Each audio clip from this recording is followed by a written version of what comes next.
Well, Sunday morning coming, once you know it. Another 4 inches of snow for us up here in Minnesota.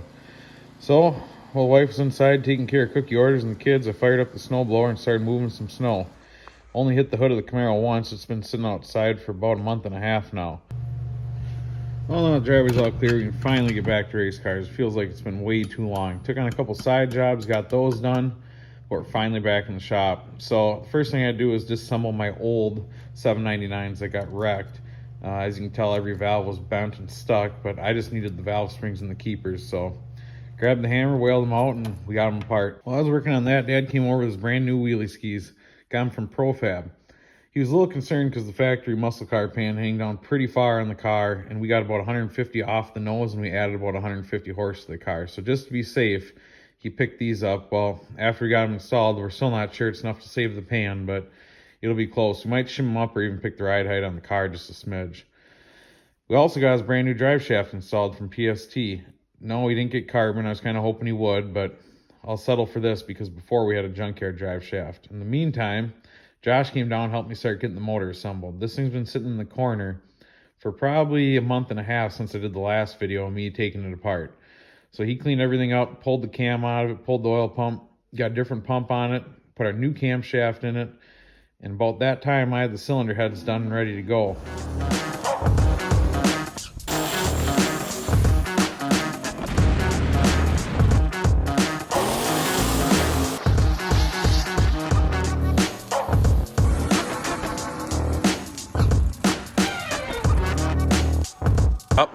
We're gonna pull the old switcheroo here, put the Camaro here. Told the old man, you gotta move your car. I tell you what, if the old man thinks I'm not about to whip a 360, he's definitely wrong.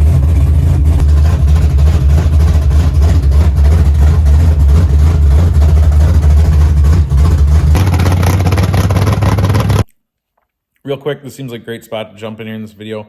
If you are one of the people still waiting on your extra large sweatshirt from the brand we will not talk about, I'm sorry, they have postponed the shipment like 9 times. I check in on it twice a week. I have begged and pleaded, and I can't get them. They're coming every week. They tell me they're coming this week, so I'm hopeful it's this week. But if you're one of the people still waiting on specifically an extra large hoodie from the pre-order, you will get it. I promise you'll get it.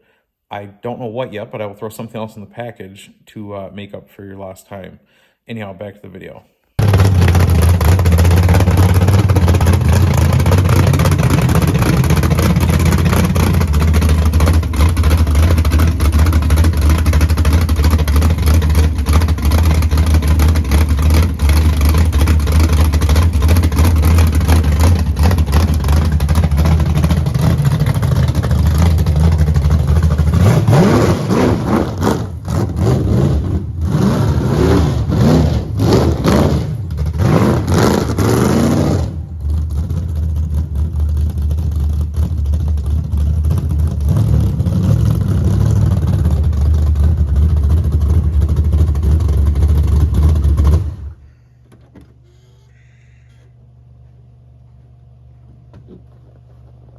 Just testing it out for you. Thank you.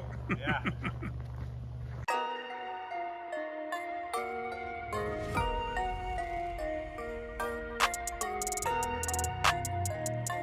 All right, so now that we got that out of my system, I really want to lean on her a little bit harder, but it's still kind of new to the old man, so I don't want to break his heart if I drove it into a snowbank or something. His is plastic, so it's not nearly as resilient as the old Camaro is when you bang it into something. So either way, as I said at the beginning of the video, we've got the motor just about ready to go. We need a flex plate, oil pan, windage tray, starter, and that should be about ready to go in. There's a couple little things I want to do first. Mid plate, she's seen her better day.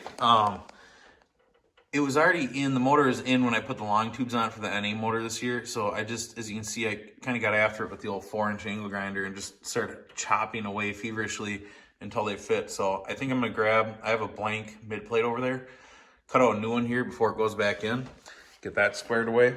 If you're new to this channel, you're familiar with my crappy old stock flex plate that I've been running for quite some time. So Steven is kind of a Circle D guy himself. Oh, look at that, it's already open. Opening my mail, Steven. So he's been slowly converting me. We actually used this Circle D bolt together in Joe Creek last year. Oh, it would have been like 2020 now. It worked really well. So I'm usually an FTI guy myself, but lately I've been kind of thinking about making the switch to Circle D. A lot of my friends use this Circle D stuff, so it might make more sense without the same converter, can share stators, stuff like that. Anyhow, the upgrade. We ran a crappy stock one for a long time. This is a billet flex plate from Circle D. It looks like a super nice piece. I haven't seen a ton of guys with these yet. I saw some rumblings on the internet about how your flex plate can't be too strong because then it won't flex, and I saw Circle D hop on there and quickly shoot that down. So anyhow, I got a lot of confidence in it. It's a nice upgrade. You know, keep my foot attached to my leg, stuff like that. So that'll be one of the things going on right now. All right, so we're just gonna give this the old 1-2 here before the oil pan goes back on and the windage straight.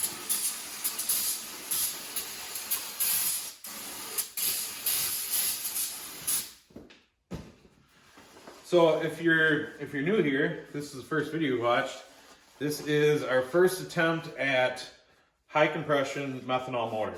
I couldn't manage to keep an E85 low compression motor together, so I thought what better way to remedy that situation than to build a high compression motor. So the rods are comp stars from, I don't know, probably like circa 2010. Crank is an LS2 crank. It's a stock crank. It's been like polished and balanced or whatever, but nothing special. Pistons are Lenati forged pistons. I think they're plus 12. Other than that, we just got 823s on it that were CNC'd by NGP back in those days when they were doing that stuff. Yes, I know this cloth is probably dropping lint everywhere, but it'll be fine.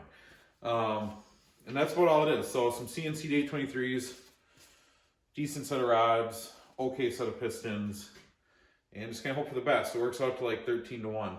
So hopefully we'll find out soon. I think our plan is to go to Cincinnati. I'm not sure there's a, so what I want to do is I want to race Cincy Street Nights March 18th. It's their no prep variation of it.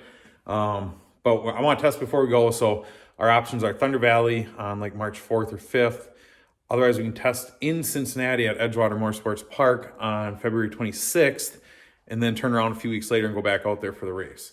So either way, we're going to test once, and then we are for sure, pending nothing awful happens, going to be in Ohio on the 18th for that no prep race. Oh no, my O-ring finally failed. Great. Well, in the box of tricks, I think I have what appears to be the same O-ring. I don't know. This is the old, every time you read on the internet about something not having oil pressure, it's, well, did you use the right O-ring? Because it comes with 3 of them. So I don't know if me just diving into a random kit and finding this will do the job, but she seems trustworthy. We'll go for it.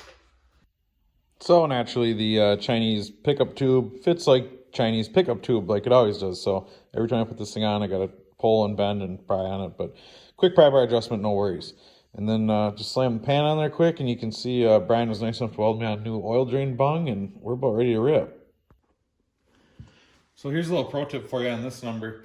If you're anything like me and you don't read the directions, if you're putting an ATI dampener on a stock crank, you actually need to hone this. I forget if it's 5 or 10 thou, something like that. If you don't hone this, you're gonna have a bad time. Ask me how I know. Like the first 5 times I put this thing on, it was just a fight. There was never so much a fight going on as it was coming off. I mean, we're talking like break every puller you have in a torch set for about 3 hours. But once you hone it, and the second part to this is to get the correct tool, life becomes a lot easier. So if you got an ATI dampener and you fight the thing all the time, it's because you didn't read the directions and you did not hone it the specified 5 to 10 thou.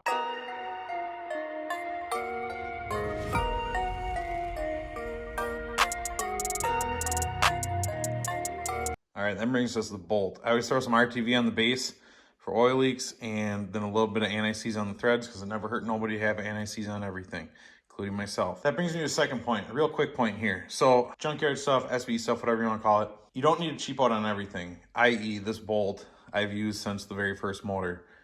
The flex plate, I should have bought that right away because that can go from every single motor, you just keep reusing it over and over again. The dampener, that thing's been with me for 4 years now. The oil pan, if you're not an idiot, you don't blow a hole in it, you can reuse. The head studs you can reuse. Now, these head studs, I had to get different because this is a Gen 3 block. My last one was Gen 4, but for the most part, once you have a setup that you stick with, you just keep using this stuff over and over. The valve covers, they're from Motion. I bought those right away. They've been on every single motor. Just stuff like that. Like, you don't have to cheap out on every single part. You can buy some nice stuff. I would probably just shy away from, like, you know, cylinder heads. They usually don't survive, at least in my case. Let me toss this in there. For the last piece of our puzzle. Oh, there it is. I'll skip the joke. You know, grab a torque wrench, torque it down. Chrome socket has a little bit better bite. In all seriousness, I'll probably go back and torque that. Probably. Anyhow, I think it's a good place to stop. This turns into kind of a disaster now when I try to get the car, or try to get the motor in there and whatnot. So I think I'll stop here. Next week should be running, hopefully. I might even try to get back to weekly videos. I don't know. New year, new me, you know. So anyhow, motor's ready to go in. I'll throw the flex plate on once in there.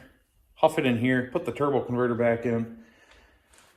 See what happens. Start the countdown. 1, 2, 3, 4, 5, 6 weeks till racing again. Stand by.